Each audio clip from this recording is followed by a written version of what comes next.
Good evening and welcome to another episode of Busy Talks Presents Real Business Lessons, where we bring in industry experts and share their insights with you live on LinkedIn and YouTube.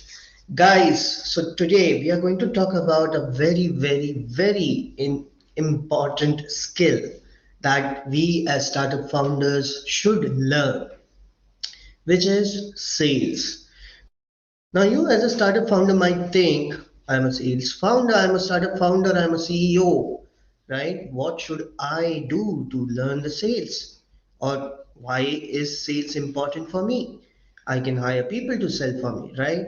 But guys, sales is not just to sell your product, okay? Sales brings in the revenue for you. Sales also brings in the investment for you because you have to sell your business to your investors. And that is what we will learn today and understand how we can formulate our strategies to enhance or upscale our sales revenues. So today we invite a very special guest, Miss Chitra Singh. Hi Chitra ji, good evening. Hi, good evening. Thank you for inviting me. Looking forward to our discussion. Great. So Chitra ji, why don't you start with your introduction and share, how your experience has been throughout your career with our audience. Yes, right. So I am a sales mentor. I'm also founder of SalesWomentoring, which is India's first and only sales community for women. The Hmm. reason why I started this community is that you see very few women in sales and even fewer women at leadership levels. Less than 13% of sales leaders are women. As entrepreneurs or business owners, also, women as well as men hesitate to take charge of sales. They usually delegate it to someone else, with the result that they are unable to scale their business to the level which they could had they been in charge of sales. To address all these problems, I started this community, though exclusively it is for women. And we encourage and enable women to sell with confidence through our three community pillars, which are mentoring, experiential learning, Hmm. and networking for success.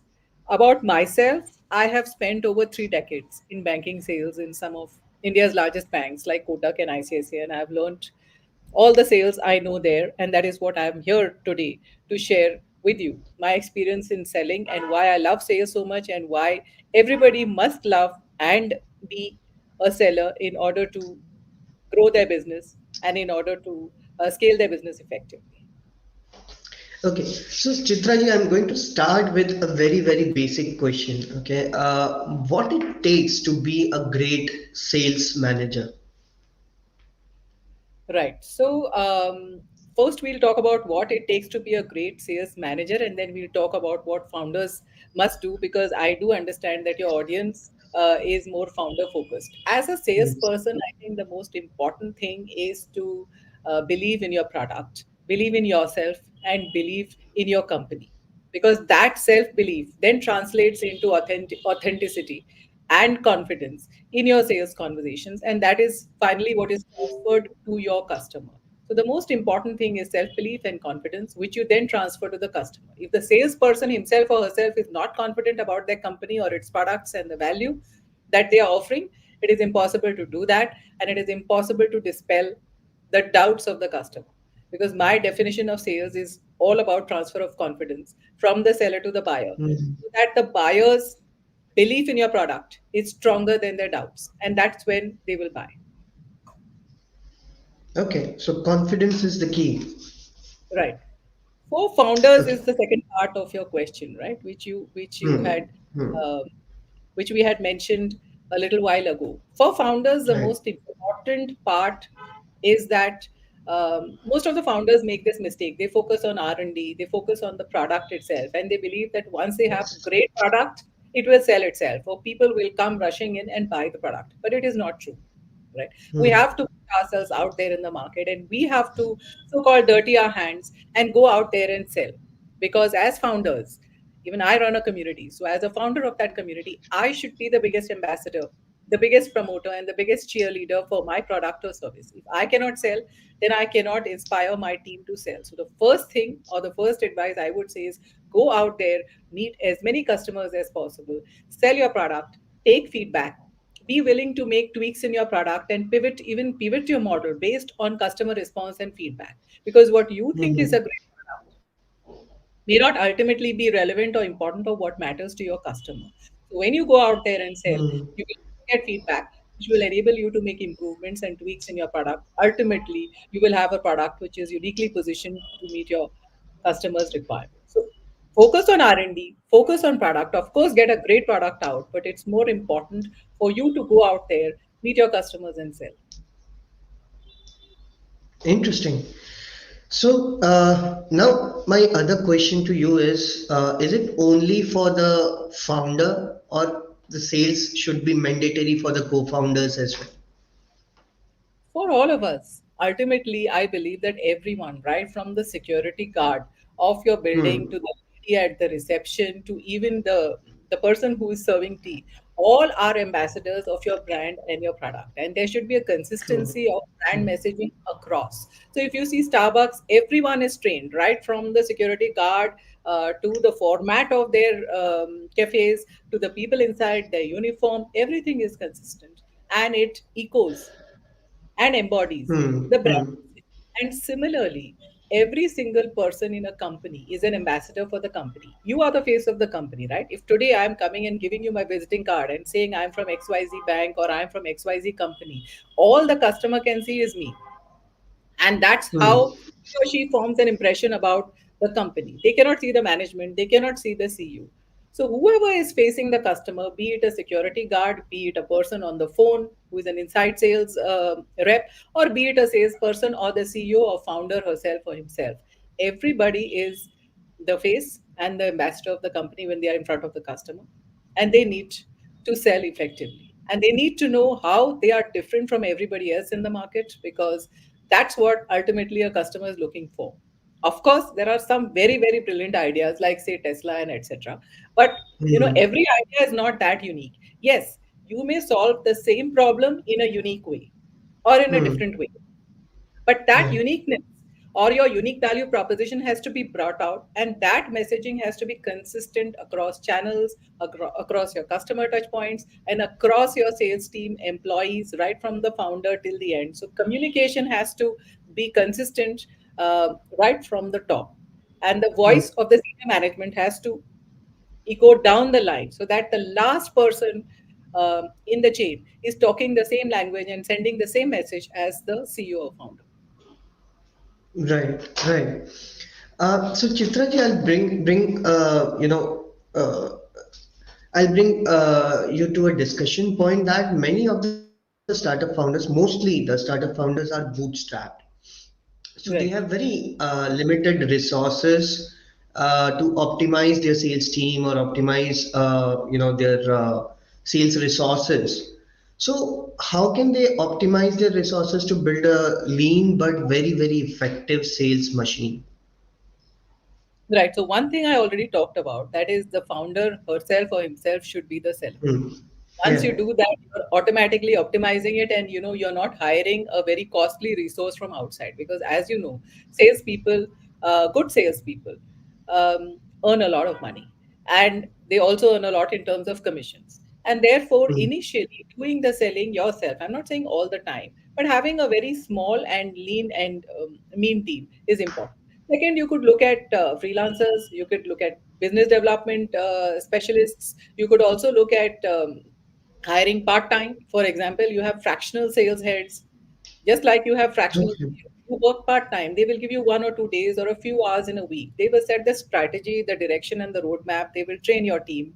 You have external trainers and coaches coming in, whom you can use for a Hmm. short period of time, but you don't need to then um, commit to a salary every month to them, because that's the most uh, burning problem for founders. How do I get the money to pay salaries every month? Therefore, don't hire a Hmm. large team initially. Do have your focus, but you go out there and sell. Have a small team, scale based on the number of customers you're acquiring, and keep track of your sales metrics like a hawk. So invest in a good CRM in the beginning, so that you're getting all your indicators right there and all your analytics and reports are right there. Because a lot of people then say that, oh, I'll buy HubSpot later, or I'll buy X later, or Y later. They don't want to make that investment, but invest in technology, invest in automation, Invest in AI right in the beginning so that you have all the help possible to sell.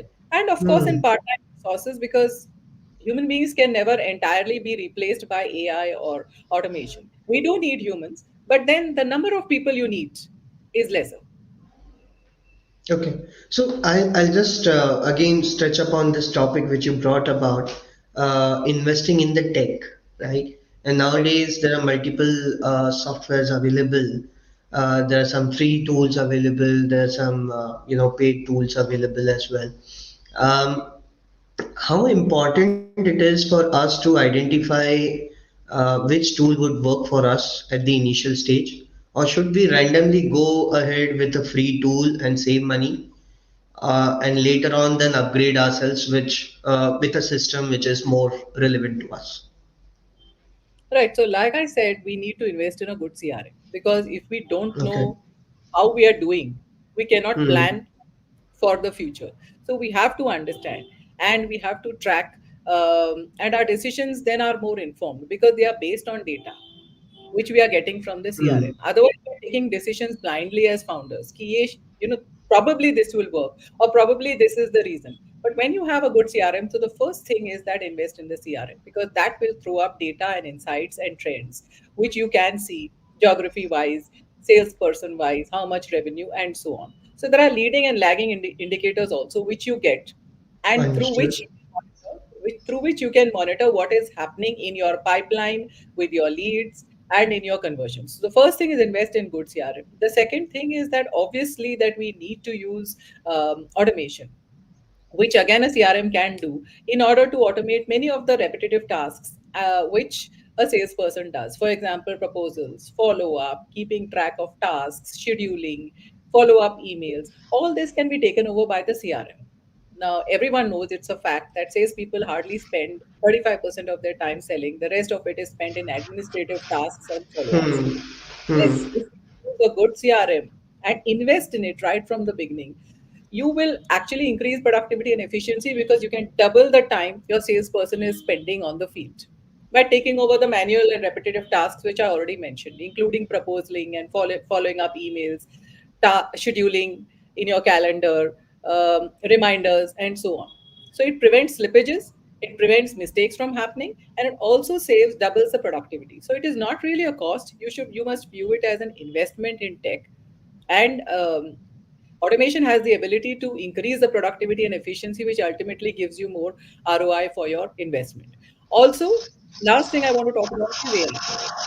Now, AI Hmm. built into your website, you will get buying trends, you will get market trends, you will get what is the buyer's search history, their buying preferences, and based on that you can send personalized offers and personalized outreach to them, which again will improve the efficiency of your outreach efforts. So a combination of AI automation as well as the CRM can be used in terms of tech. And you also know that now you have generative AI, which helps you in generating content, blogs, etc., which are another way in order to increase interest and traffic to your website. You have speech to text, so that a salesperson doesn't need to spend time typing. Simply speak, and then that is typed into the CRM.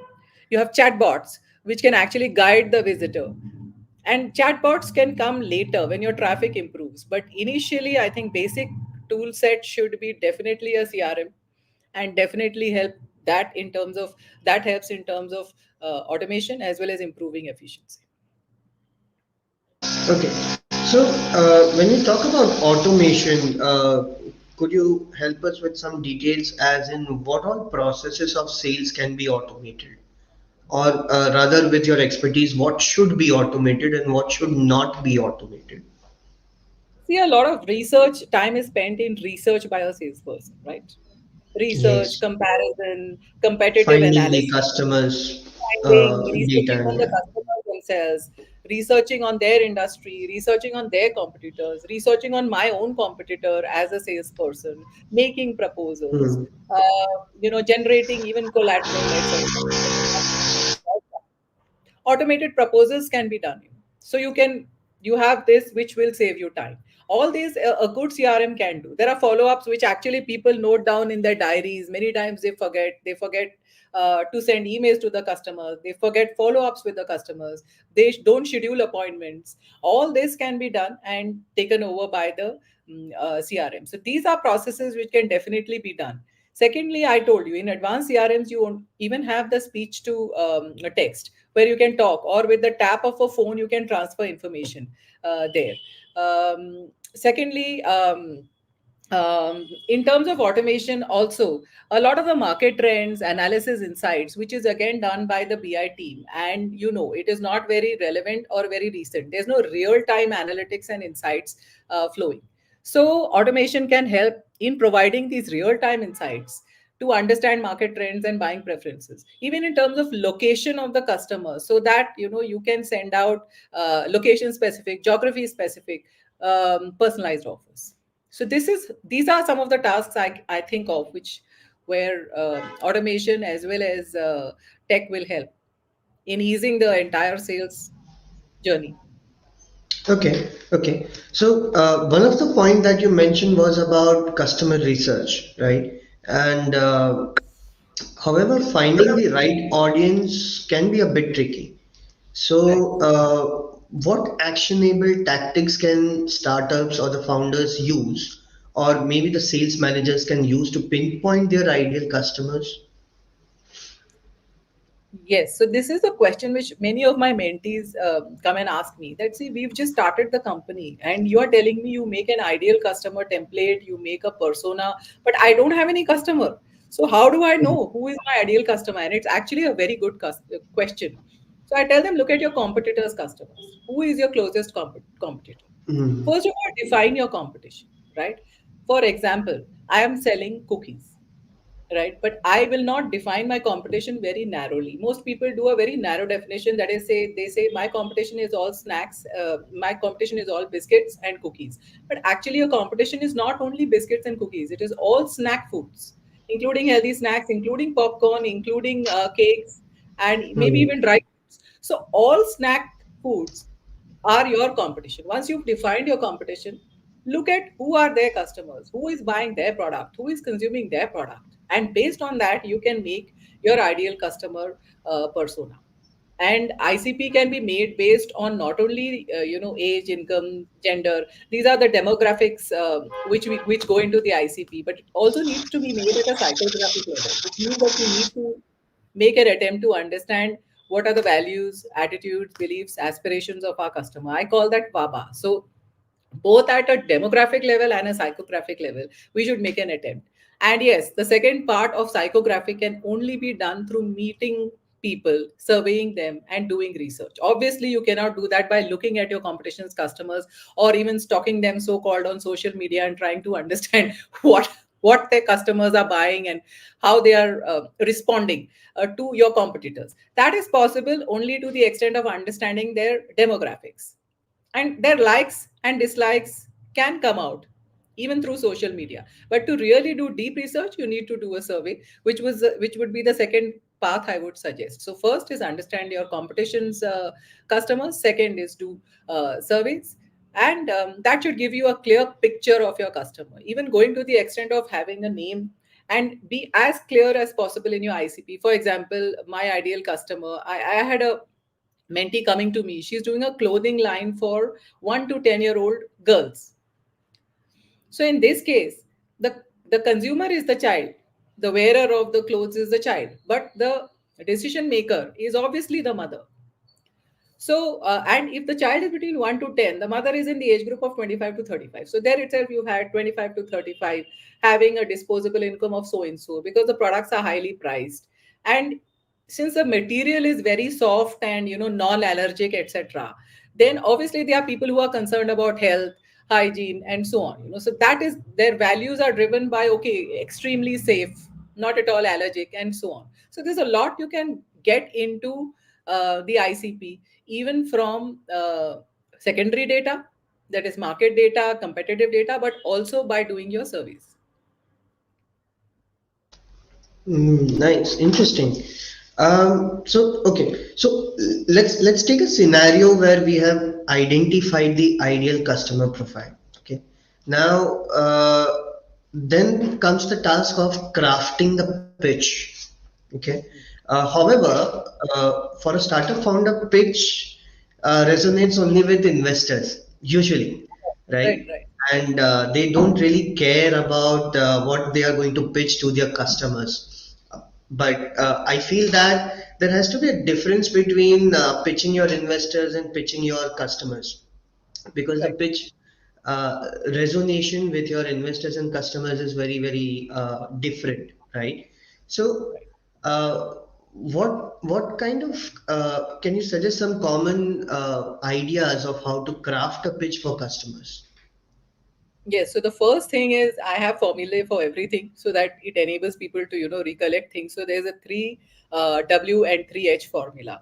That is to understand. First of all, I already mentioned that who is your customer or who are your customers, right? That's the first W. The second is where are they? Where are they hanging out? In social media, where are they hanging out? What kind of content? The third thing is what are their problems, right? Unless you understand their problem, how can you solve it? Right? So Okay. how are they solving their problems presently? Okay, X is my problem. I am doing this to solve it. How can you solve it uniquely? Because you have to solve it Okay. differently from the competition. So that is the second edge. And last is how do you reach them? Right? How do you reach them? Then comes the point of what do I say to them, right? So these three W's and these three H's, who are my customers? Where are they? What are their problems? How are they solving that problem? How can I solve it better than anybody else? And how do I reach them? That will decide then what will you say when you actually do meet them. For example, I'm meeting them on social media. I'm sending them a direct message. How do I then send that message is very different from I'm meeting them face to face and then what do I speak. But there are two or three common things which you can keep in mind every time that you speak to a customer. Most of the time, we make it about us. I'm the largest company, our product is the best, and etc. etc. But that isn't, it doesn't gel with the customer at all. They are least bothered about how many branches you have or how many employees and how many offices you have across the world. What they're concerned about is what is in it for them. And that's where you should go beyond features and benefits, not even to value, I would say. The old model of selling said FAB, features and benefits.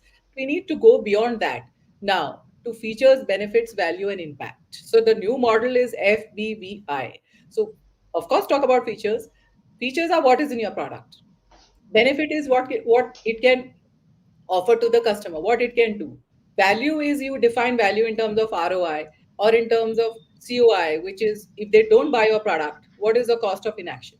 That is value. But impact is how it is going to change their entire life drastically. For example, when you had Netflix coming in, it changed our lives, right? So it's a one stop entertainment shop.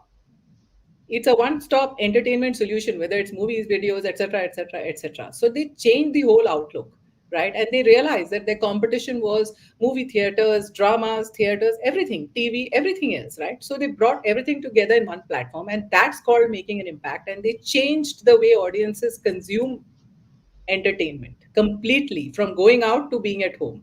And that's what is impact. So focus on impact. And you may think that, okay, I am selling cookies. What kind of impact can I make? Or I am selling clothes. What kind of impact can I make? But there is surely an impact in every product which can transform your customer's life and make them see your product in a way they never saw before. Hmm. And I can get into more and more examples if we have time. But every product should move beyond features, benefits, and even value to impact. And I can give you a very small example which everybody can understand. That is the gym, right? Features there are the weights and the treadmill, number of machines. Benefits are you will lose weight, etc., etc. But what is the impact which you will have on people's lives? The impact is, of course, more self-esteem, more confidence. Socially you're much more confident because you are and of course that you are spending much more less and you become a healthier version and a more confident version of you. That is called impact. More than हमारे पास 5 treadmill है हमारे पास 6 etc. So that is what in every product there's an impact you can have, which is mostly in intangible terms. Mostly in intangible terms. If you notice, I'm talking about confidence, I'm talking about self-esteem, which is Yes. all intangible terms, because intangible cannot be replicated by others. So it cannot be easily copied. Whereas the Hmm. tangible can easily be copied. So features can easily be copied. The intangible reasons to buy cannot be copied. So those are the ones we focus on, and that is what your impact should showcase. Okay, interesting. So you actually gave a lot of insights, and I would rather say you gave a basic way to formulate the sales strategy, 3W, 3H, and then focus on F, beyond FAB yeah. and focus on impact. Okay, and I feel I think every business can create those intangible values for their impact for the customers, which will rather become their USPs for them to survive for longer period of time. Yes, Great. Okay. absolutely. So, Chitraji, let's talk about the sales channels. Okay. So we initially discussed about how we can optimize our resources to create a lean sales machine, right? Where you mentioned that you should try out different sales channels. So, what are the innovative channels which are coming up these days that startups can leverage on? Right, so you have to think beyond the obvious. So most of the time, like I said, we narrowly define competition, and therefore we don't define our market correctly and our competition correctly, and that is why we don't know where to be. So first of all, find out where your customers are actually buying and consuming your product. Where are they buying and consuming your product? Where are they hanging out? And that's where you need to be. So you can't confine yourself to, I will be in X channel, or I will be only in supermarkets, or I will be only here. Look at all the places. Once you know who's your ideal customer and you have that picture in your mind, you know all the places where they're hanging out, and you have to be there where Hmm. all of them are hanging out. I'll give you an example that the the reason I keep saying that banking sales is one of the hardest is because we need to make customers part with their money. And you won't believe, we've used channels like parks, gone to the parks and started walking with the senior citizens, and then talked about our senior citizen FD, right? Sometimes offer Oh. water, sometimes offer this. I'll give you a second example. Now I have a product for women, which is an maybe eco-friendly, sustainable product. Again, example from one of my mentees. She has eco-friendly, sustainable clothing. Now, where all should she sell this product? Of course, there are online channels, and of course, there are stores, and of course, there are offline exhibitions, but there are also women's communities, right? Many, many communities of women, including mine, which is Sales Womentoring. And you should be in as many communities as possible, and you should be visible in those communities, because every place that you are, whether it's social media or a WhatsApp, you are creating your brand presence, and you should be showcasing your brand in all these channels. And I would go one step further to say that, for example, if I have a clothing line for babies, why not be in a yoga center? Because that's where most new mothers go. Or why not be in a gym? Because again, that's where most ladies would go. Or why not be in a, of course, you will have to pay the gym owner something, a commission, but it is better than not getting that sale, right? That 100 rupees or Hmm. 1,000 I would have not got. It is better for me to give 100 rupees from that 1,000 rupees as commission to this gym owner or yoga owner or a specialty cafe owner in order to showcase my product. So be where your customer is, and first of all understand where are they consuming your product, where are they buying the product, and be where they are. Okay. So you're touching upon the areas where the customers would be, and which is also the networking events, which is also the community events or the community or the social hangout clubs, etc.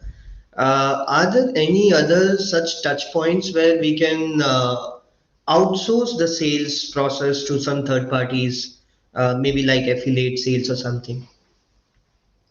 Yeah, partnerships and alliances are a good way of growing, Okay. and Okay.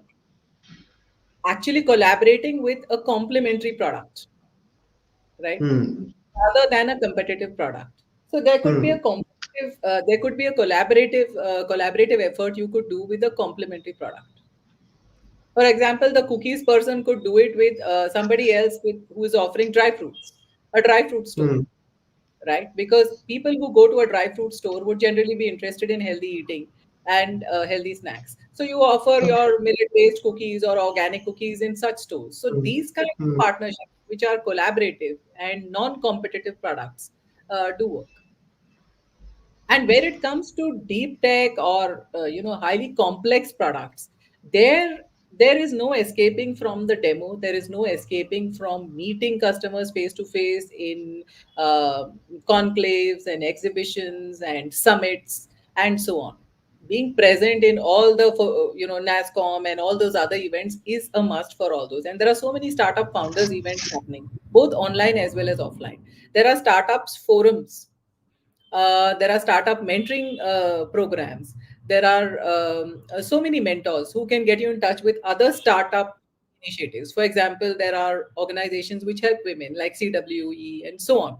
There are so many. You could actually team up with them and showcase your product there. And instead of directly showcasing it, you could go for a talk show, you could go in for a Q&A, you could do live shows like this, because after all, that is promoting awareness. If people don't know about your product, they are not going to start liking anything about it, nor are they going to trust, and nor are they going to buy. So the point is to make yourself heard and seen across as many social media or in-person channels as possible, so that everybody knows. Unless they know, they won't buy. And each time that you talk, right from your clothes and your appearance to the message you talk about your brand, if you notice that initially when you asked me, I didn't even hesitate. I just said what I do immediately. Everything should embody your mm. brand, and everything should be such that it should create more awareness and visibility for your brand. So that is what is called the elevator pitch. If you can talk about your brand, what Huh. your brand does to help your customer in one sentence, and believe me, it's very difficult. In one sentence, you tell them how you can help them. And in one word, you describe what you do. If you can do that, then you can make yourself visible, and you can make yourself known in any circle. Okay. So the key is to define your business in one sentence and make the client understand what you do. Yes. Yes. And then But for okay, you talked so about the as a you talked about founder, yeah. yeah, sorry. As a founder, I have too much to talk about a product, right? Even if it is a physical product or even if it is a service product. Uh, I feel that if I summarize everything in one sentence, that would not really make the client understand what exactly my offerings is. Or could you please bring that in light? How can I make that one sentence more effective? You notice your own you notice your own social media consumption patterns. What are you doing whole day? You're taking your phone. This is what you're doing. And unless something strikes your attention, whether it's TV, whether it is this, at the click of a button you are changing the channel. At the click of a at this you are browsing. And all customers are exposed to too much of information now, right? So they don't have the time or the attention span to even remember what you said after 48 hours. So there's no point. A lot of founders use technical jargon. They make it all about themselves, like I said. They over complexify things, especially, since I'm in Bangalore, I know in the tech world, they over complexify things rather than we should actually simplify things. And the more simple it is, the easier it is for attention and retention. So if you want people to retain what you are saying, say it in as brief as possible. For example, people ask you what to do, what to do. I say I enable women to sell with confidence.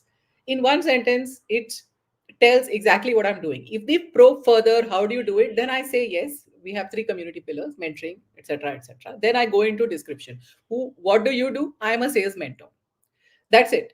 In one word or max two, you describe what you do and how you can help your target audience. My target audience is women. I enable women to sell with confidence. At least that will get your attention. Fine, okay, this can help me sell. Let me find out more. So the whole point in that sentence is to arouse interest enough for them to want to get to know more and not become the victim of this swiping. Okay, so that brings me to my another topic. Since we mentioned that the world is driving towards the social media kind of a consumption of the data or consumption of the communication. So in this kind of a world, how do we create a scenario to hold on to our customers and create more loyalty onto them? Because I'm sure everyone is facing competition. There is no single business that has no competition. If any That's right. founder says that I have no competition, it means that he has not or she has not done the competition analysis in a detailed manner.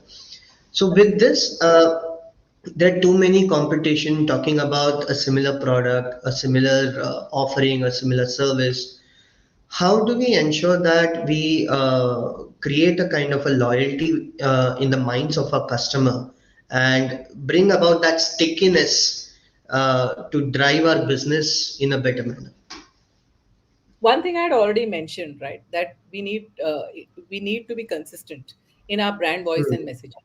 We need to be consistent in our words and actions, and that has to be amplified across all touch points. Because when a brand is not Right. consistent and the voice keeps changing, and they Hmm. don't know what their values are or what they stand for, it erodes the customer trust and loyalty, because you're not doing what you're saying and you're not keeping your promises. So the first thing is Right. always keep promises, under promise, over deliver. But always make sure you keep your commitments, you keep your promise, and that is amplified and embodied in your behavior, in your words, in your actions. So that is one way. Second way is, of course, to create communities. Now you see all products, whether it is Nike or Reebok or whether it is anybody else, everybody is creating communities of their customers so that they can engage, they can participate, they can give suggestions, they can feel heard, they can feel listened to, and they can feel seen. See, the ultimate human need of everybody is to feel valued and acknowledged and heard and seen, right? You want to say something. That's why you're on this channel. I want to say something, and I feel happy that you think that I can offer value through my suggestions and my content. Everybody wants to be, seen, heard, listened to. Listen to your customers through the communities. Provide them with forums to interact, engage with them, listen to their feedback, and of course work on it and go back to them and tell them that based on customer feedback, this is the tweaks we brought into our shoes. For example, runners have said you need a more thick lining in order to absorb the shocks. That's why they came out with these runner shoes which had thicker linings to absorb Hmm. the impact when you run. So create communities. Of course, there are loyalty programs. So the first thing we talked about was consistency in your words, actions, in your brand voice. The second thing we talked Hmm. about Hmm. is communities where you can get feedback, participation, as well as engagement. Third thing is loyalty programs. Fourth thing is referral programs. When they feel involved in introducing new customers to you, they feel like they have again contributed. And that brings about a positive connection with the brand. So build your trust and credibility through that. And I would say one of the most important ways is to involve them in creating content for you, whether it's contributing to blogs or posts or through their suggestions or quizzes and polls. But make sure they contribute. For example, now you see a lot of chefs online. They ask their users to contribute recipes, and even there are for example prestige, etc. They put in user generated recipes. There is Dettol as well as Lifebuoy, no, Maggie, who had printed the customers pictures on their product itself. So what a Hmm. fantastic way to increase engagement, right? They had showcased certain customers. And they had asked customers to write in if they wanted to be showcased or featured on the Maggie packet, and people had written in, and imagine the kind of engagement which that creates in terms of loyalty and advocacy. So if customers feel a connection with your brand, their lifetime value increases by 300%. And that's why you must Interesting. always be ethical. You must always showcase what you stand for and continue to show that in your actions, that you stand for ethical practices. Because when you are not transparent or you're not ethical, they can see through that. And the last thing I would say is showcase even your corporate, your social responsibility. For example, I'm environmentally conscious, or I'm talking about carbon footprint. Why do companies do that? In order to create some differentiator and make their customers understand that they are conscious about their social responsibilities, that they are inclusive, they are diverse, A lot of now organizations are focusing on diversity and inclusion. And why are they doing that? To showcase to their customers, 50% of whom are women, that yes, we are an organization which respects and values women, and by hiring more women, I'm showing you that, so the woman will be more interested in buying for them. When I showcase that I have more people of color, different races, ethnicities, different for example, LGBTQ community, I'm encouraging and employing them, then I show that I am inclusive, I'm diverse, and my customers will be more happy to buy from me because my customers are also diverse. I am not only selling to the typical either male customer or white customer and so on. I'm selling to colored people, I'm selling to blacks, I'm selling to women, I'm selling to people of all ethnicities and all orientations.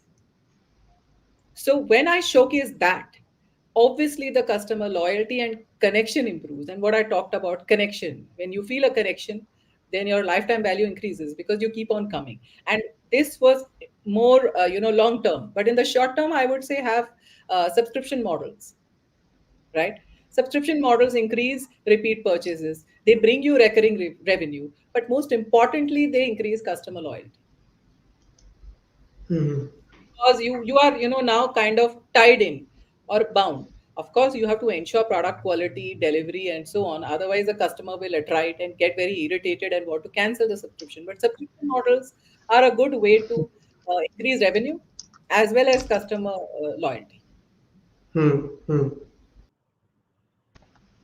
Of course, there So, are other strategies you can use, cross sell, upsell, but that should not become salesy or gimmicky. For example, my banks overdid that. So they were trying to sell everything, personal loans, mutual funds, credit cards, etc., etc. So the customer got tired. Sell complementary products, do cross sell, do upsell, but only for products which are of interest to the customer, and that is based on your analytics and your survey of their buying trends, preferences, and their interests. So only do personalized showcasing of products to them, not anything and everything. Then in that case, it becomes salesy or gimmicky, and customers will walk out rather than okay, being engaged. okay, okay. Okay, so we talked about the analytics part even during the start of our webinar, where you mentioned that CRM is very, very important, and it gives you a lot of data and insights to take your decisions. And now also we spoke about analytics, how important it is. But then, given the nature of the startups, there's not much of data available at the start. Let's say if someone is has just started for a year, for 2 years, right? Because there are less customers and there is less engagement. They have not really gone beyond their current market or expanded to other regions or cities or states. So, how can startups effectively measure and analyze their sales performance to continuously refine their approach and make it a better approach to reach out to their customers? So there are leading and lagging indicators. So the lagging indicators are obviously what we all check. Revenue per geography, revenue per salesperson, revenue per region, and so on. So these are lagging indicators. It's like a post-mortem. After the patient is dead, you're trying to find out how best you could have revived that person because already your sales are down or your numbers are not really very high. So, and that's a Right. problem all of us. So instead of that, you should look at leading indicators. So that's one way. And even 1 month is enough to look at that, or 2 months or 3 months data in order to understand the leading indicators, which are actually the inputs which you should be tracking, or the activities which you should be tracking. That is the number of demos sent out, the number of calls made, in person calls, the number of proposals being sent, the number of Okay. virtual Okay. meetings which is being held. When you start tracking the leading indicators, it will give you an indication of how much sales will happen, and of course your conversion metrics at each stage. So your CRM will tell you your conversion metrics at each stage, and your leading indicators will actually tell you whether the activities you're doing will result in that output or that conversion. Hmm. So your input has to result in that output.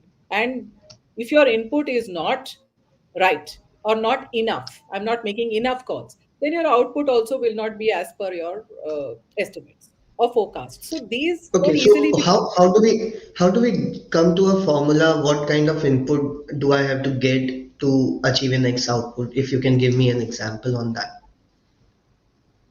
Quite simple. You look at your conversion rates. You look at your best lead sources. Which lead sources have worked for you? If you don't have data for yourself, then again you look at competitors' Hmm. data, Hmm. and then you use some judgment. And that is why human judgment can never be replaced, because there is a certain amount of market trends I have, competitive intelligence I have, there are research reports I have, overall my total addressable market I do know. That is why I got into this. I have done some research on that, and that even my investors will be Yeah, asking me, what is your total addressable of market, course. what is, and then you boil it down into which part of that you want to address and how you will grow. So, although that information I have, you couple that along with these leading and lagging indicators in order to understand what should be the input to get that output. For example, if my conversion rate from, say, references is 50%, and I want to, the weightage for that in my final sales goal should be I am going to get 50% of my sales from my references, right? So 50%. I am supposed to do 10 deals in a month. 50% of them are supposed to come from references, which means five deals a month have to come from references. My conversion ratio of references is 50%. That means I need at least 10 referrals to close these five deals. At the simplest level, I am doing that, which means I need to collect one referral every alternate day at least. And that's what I should be telling my salesperson or the person going out into the field at the simplest level. So, for example, when we were in Kotak, we had a formula which we told to all the salespeople. Even at that time, 15, 20 years back, we were quite advanced. It was on Excel, no CRM, but we used to track this 5422. Five fresh calls, four follow up calls every day, two references, two cross sell. So each sales rep knew that if I go into the market, 5422 is my formula. Five new calls, four follow-up calls, two references, two cross-sell. And that resulted in the output which we had worked backwards from our sales numbers. Oh, that's very insightful. Right. Yeah, So Kotak was I'm actually actually I'm very, actually very thinking advanced. how I will implement now in my own startup. When you track the input Hmm. metrics, you are Hmm. definitely likely to get the output metrics. At the simplest level, track which lead sources work for you. And there are only four or five sources which are there. I gave you only one. And of course, the rest of it is email campaigns, cold calling, and so on. And in person events, trade shows, etc. etc. Track your conversion ratios. And based on your conversion ratio, track how much you need to do of that particular thing. If my maximum referrals are coming, for example, from social media, then my activity there has to be more. Inbound leads from LinkedIn, for example. Right. Right. So you have to track that for some time and then do the output versus input and understand what are the activity. The most important thing is what activities are you doing daily consistently, because sales is all a game of discipline, consistency, and of course positivity and resilience.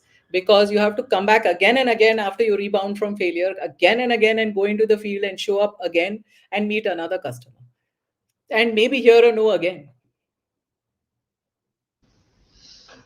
But it is a Right. game of consistency and discipline. Hmm. Hmm. If you're not disciplined, then of course, forget sales. You won't be able to do business at all. Yes. And unless I know what activities I have to do daily, which is that input, I will not do it. Because especially as a True. salesperson, I don't care about company goals, 100 crores, 200 crores. I want to know what should I do daily, how many calls I should make, how many proposals I should send. You tell me that, I'll do. At the simplest level, see, after all, leadership is about translating complex goals of the company into simple actionable steps which the last person on the chain can understand and implement and execute.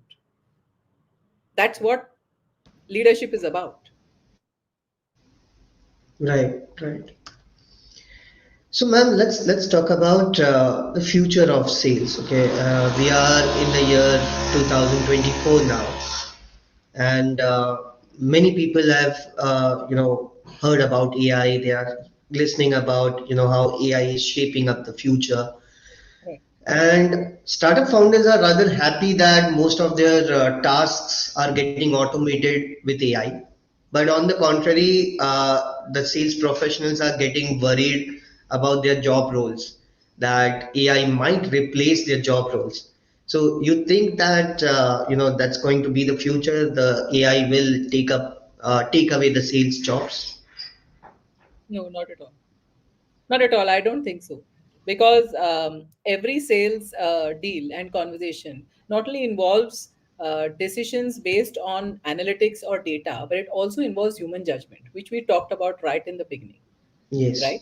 And a sales is a very complex word, which is has an ever-changing landscape, and the customer you're talking to can change their feelings or emotions or their inclinations towards your product at any point in time. And at that point in time, you should be adaptable and flexible enough to change the course of your conversation or change your pitch according to what the customer wants. And I think that in terms of AI, it will never be able to completely replace human judgment.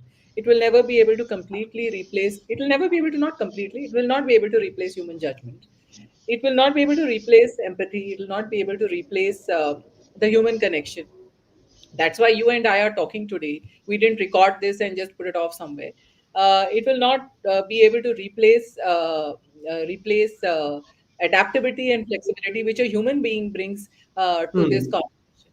Because we have to remember that sales is people talking to people, people connecting with people, and finally people inspiring others to buy. Right. So I'm buying from a person. So would you ever buy? For example, you call up so many of the airlines. Don't you get frustrated? Yes, there's a chatbot. Yes, there is an AI powered, conversation happening in the background, but it is so frustrating because the person is just not able to understand why you cannot change the sector or why you can't change the route. So ultimately, the human connection, the empathy, the adaptability, the flexibility, as well as the judgment which a human being brings. That okay, this conversation is going in this direction, but the customer doesn't seem to be very receptive. I think I should change it to this. Understanding the emotional signals, the cues, the body language of the customer. Yes, I do know that there is AI which can understand and read expressions and body language, Hmm. but it can't be using nuanced judgment, because we all know that AI is only good as the data which is fed into it, right? And that is also being done by a human being, and it is searching data or using data, which is finally some kind of logic is built into that, and that's the logic it is using. So it will only be good as that logic which is fed into that and the data which is fed into that. And there are innumerable thoughts going on in a human brain which cannot be replicated by AI in that split second or that 5 minutes or 10 minutes that you have with the customer, because that can make or break the deal. So ultimately, I feel that it will never completely replace. Yes, it will make life easier. It will take Hmm. over much of the repetitive and time-consuming tasks of researching, data analytics, business intelligence, and leave a lot of Right. time free for the salesperson to focus on what they are truly there for, which is human Sales. interaction and connections. Ultimately, people buy with emotions, right? People buy with emotions, and then they justify it with logical reasons. So those emotions cannot be replaced. They say facts tell and stories sell. So ultimately, AI will talk facts. It's the Hmm. stories which connect and sell, and that only a human Hmm. being can do. Right. Okay. So, Chitraji, with that, we come to an end of our webinar, and this last 1 hour has given me the insights of a lifetime, actually. Thank you I so would much. say you brought so much on the table. I'm sure everyone would, pause it, go back, and listen to it again so that they can actually understand what we spoke in last 1 hour. So it was Yeah, really I'm glad. insightful. I'm Yeah. glad that it could help. And like I told you right in the beginning, the only thing I know is selling. And I It's love selling. And I want as many people in this world as possible to love selling and not fear it and not run away from it or think it's someone else's job or even think it's a dirty job. It is not meant for me, because it is not. The best sellers in the mm, world are actually the best human beings also. And you True. asked what is the most impactful statement when we had talked earlier. Is this is what has influenced my approach to selling. That is, who you are is how you sell. If you're an ethical, honest human being who really wants to do good in the world, that's how you will sell. So, who you are is how you sell has been the most impactful statement ever I have heard or experienced about sales. It's also there in my LinkedIn profile. So, those of you who want to connect with me, do reach out because that's what it says. Who you are is how you sell. And a good human being is a good salesperson. True, true. Very well put up, ma'am. Very well put up. So at the end, we would like to ask you, what is the best advice for sales that you have received in your last, 3 decades of career, and what that advice would be that you would give out to the startup founders? Don't sell what is easy for you, sell what is right for your customer. So all your actions should be dictated by what Hmm. is right for your customer and not what is easy for you. Right? Hmm. So many times we hear this, oh, this is the process, these are the guidelines, senior management has told us to do this. All these are excuses. Ultimately, you have to do what is easy for the customer and right for your customer. That will enable them to buy, not what is Hmm. easy for you. So don't sell what is easy for you, sell what is right for your customer.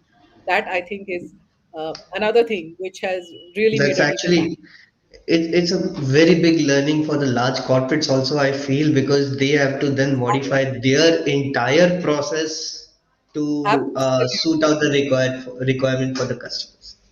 Absolutely. Absolutely. Because we exist because of the customer. Yes, And that's yes, why we must yes. do what is right for our customers. True.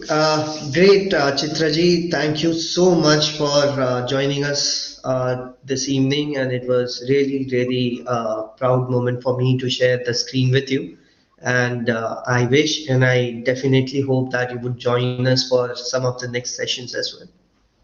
Yeah, let me take a photo just before we leave so that we have this memory for us.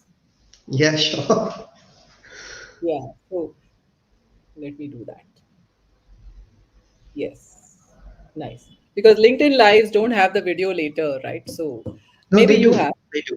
No, the LinkedIn Lives as well as YouTube. So we are streaming on both the platforms. Ah, you're So the streaming. video, yeah, so video will be uploaded on LinkedIn and YouTube, and you will be able to see it again and again. Even Great. for those audience who are not able to join us today evening from 7 to 8, they will get a notification and they can refer to the same video again. So they can play it Great. and pause it and do. Yeah, yeah. Nice. Great. Thank you so much for inviting me. I really enjoyed our discussion. And Pleasure's all mine. it's useful for all of you. Bye bye. Good night. Bye bye. Good night.